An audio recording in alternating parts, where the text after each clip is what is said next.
Yo, what's up guys, JDMI here again, bringing you another commentary on Seatown. Alright guys, today this is a special one. Well, where do I start? Alright, first of all, I decided to post this commentary from Wave 42 due to it being really long and due to a few of the strategy play that we had to use in this gameplay.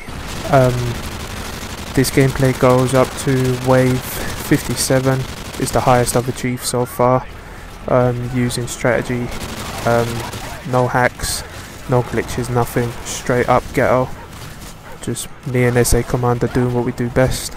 I'm going to start off with this commentary by giving you guys a lot of tips, since I divided the video into two parts.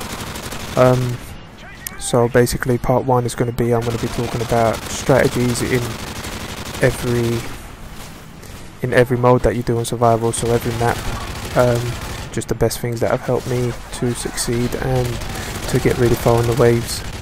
So here I go. Alright, first of all, like I've always said, you need to always play with a positive player, play with someone that's one, really good, someone that you're going to communicate, and someone that has experience, obviously, in the Call of Duty games.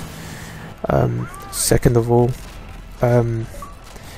you need to practice the maps, obviously first in solo, so you can understand and always try and figure out for yourself where's the best place for you to go to build up a base. When I mean by build up a base, I mean building a camp or a spot that you're going to just hold down from the enemies and defend it as much as you can. This is obviously having riot shields, dealt with squads, obviously equipping yourself with predators and airstrikes as well, building a base with sentry guns, so you need to have sentry guns. If you don't have any sentry guns, then it's pointless guys, because you'll only get so far, and then afterwards when it gets up from round 25 and above, everything's going to get hard, whether you're on easy, hard, regular or insane, so bear that in mind.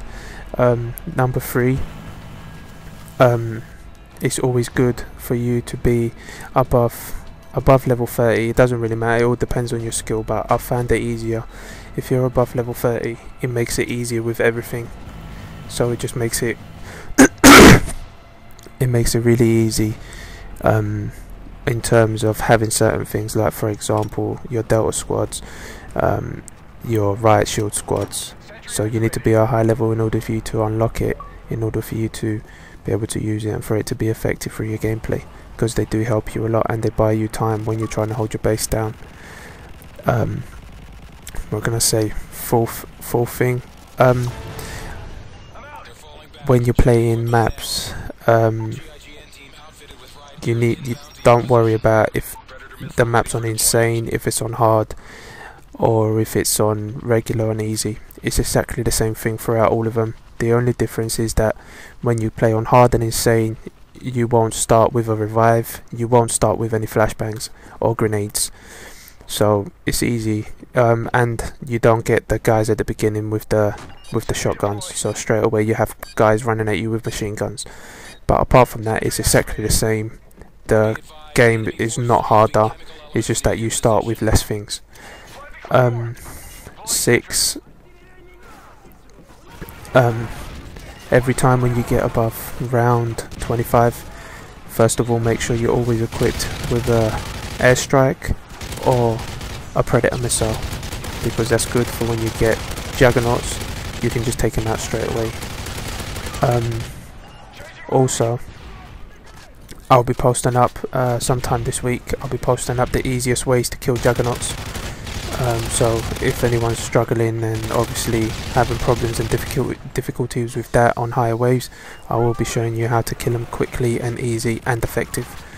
That will only work for certain rounds. Like I said, once you get to higher rounds, obviously skill comes into it a bit more. Alright, what am I on now, 6th or 7th? Alright, 7th thing is, when you get to higher waves like how we are now, you need to not build your base up a bit more, but you need to play a bit more strategy. So for example, if you've got clay, well you're not going to need to, so it's not as if you need to have claymores and C4s.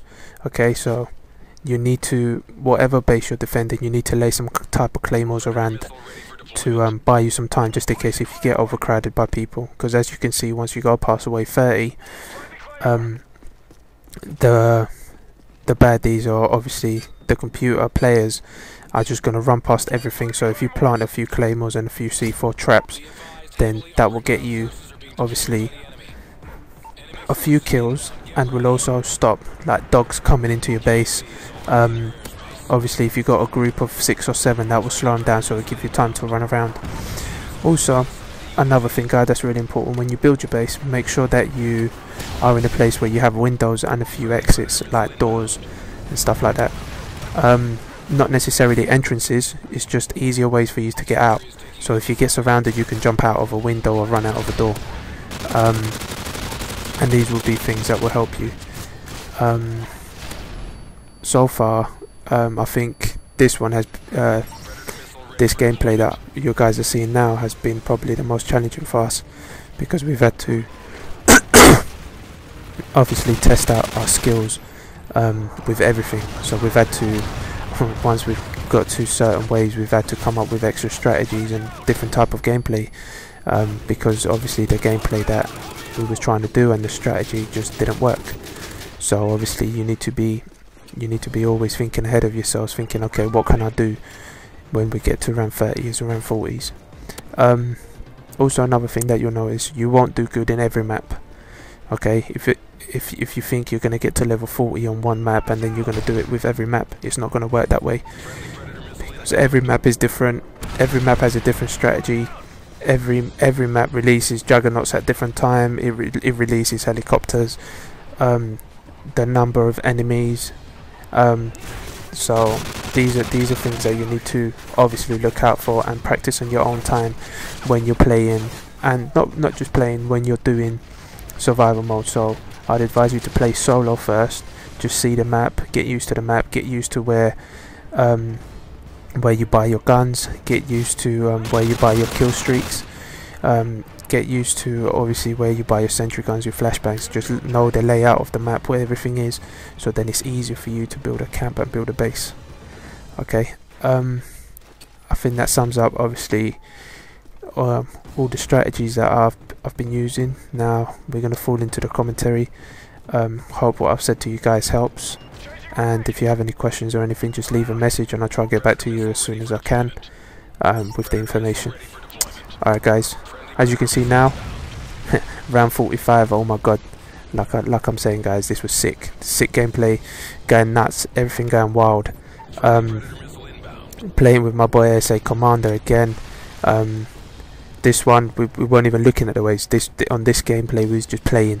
We just wanted to see what we could achieve in holding the base, and it turned out really well. We got to wave 57.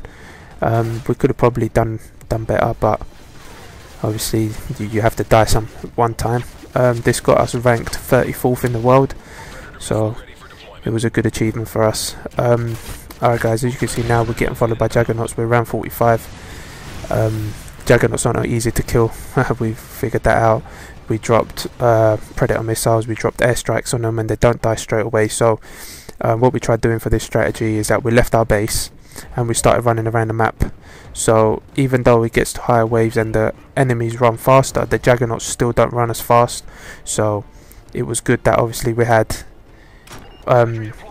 obviously it's good that there's two of us, so that we can spread around, so that one juggernaut follows one of us and then the other juggernaut follows the other. As you can see here, look, I'm dropping another predator.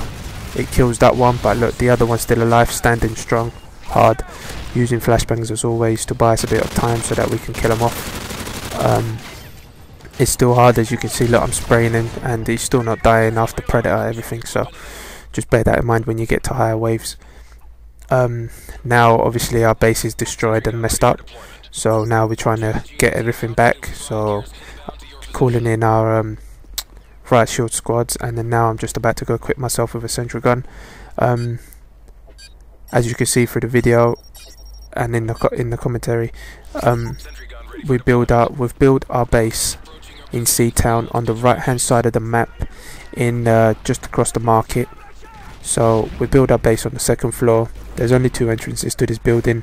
So you got the stairs, and you got the room that comes from the room above on the roof. So for us, this was probably the best place. One, because the helicopters couldn't take us out, and second of all, they couldn't destroy our sentry guns. So our sentry guns, every time we had the helicopters, we just brought them in slightly bit more so that they couldn't kill them through the doors, through the windows.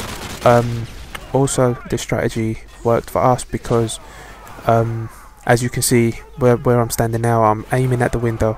Well, most of the people seem to come through that window, so this means that we could stack up on money and we can build up our kill streak rewards on the bottom left of the screen.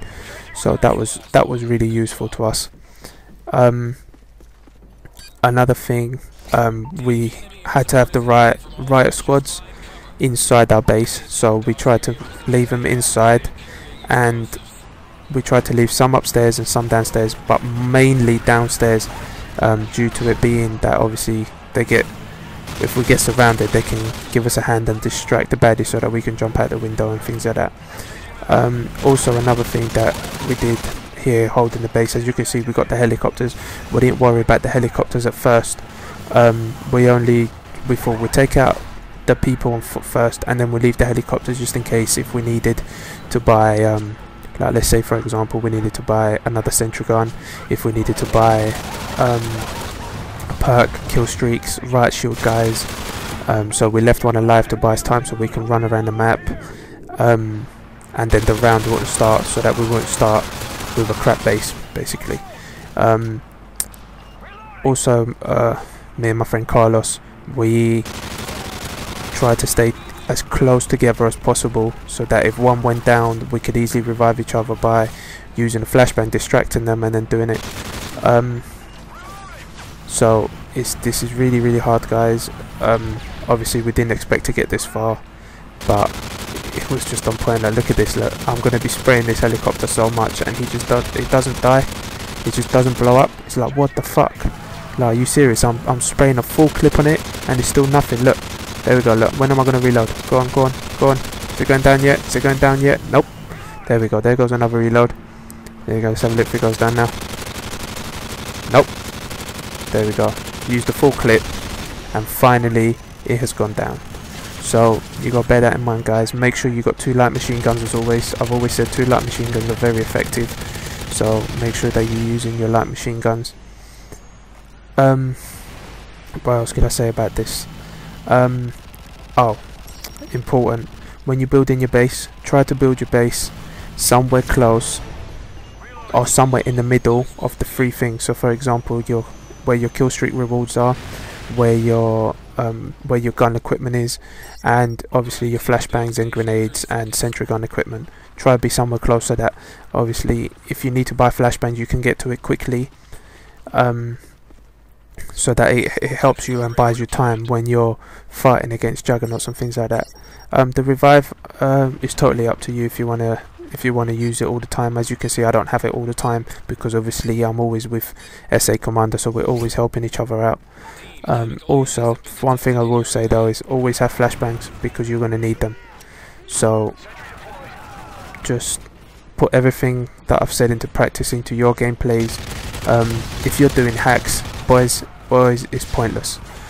Like, you're not going to achieve anything if you're doing a hack or if you're doing anything. So just try do it on your own. Maybe first round you get to round 25, do it again and you get to round 30, and then eventually you'll get better and understand survival mode a bit more. There is a part 2 to this, so part 2 will be uploaded. Part 2 I'll just be mainly talking about the gameplay itself, so I won't be giving any strategies. I'll just be talking about straight gameplay, and what we was feeling while we was going through this. Hope you guys enjoyed part 1. Stay tuned for part 2. Much love and respect. Peace, guys.